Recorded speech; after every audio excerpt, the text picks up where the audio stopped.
don't know why she's leaving or where she's gonna go. I guess she's got her reasons, but I just don't wanna know. 'Cause for 24 years I've been living next door. 23 years they've passed away.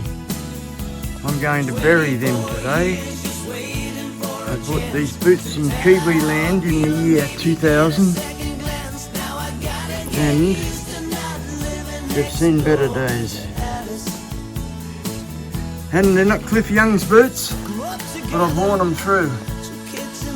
I don't know if I'll ever get another pair like this. That'll do.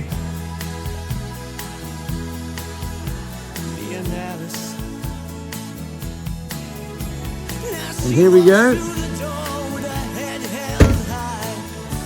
Here we go, going in the recycle bin, but I doubt whether anybody's going to wear them.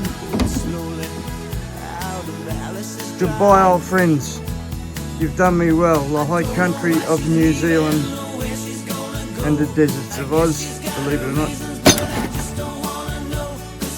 Bye bye Bert, I'll miss you. You were so comfortable and true.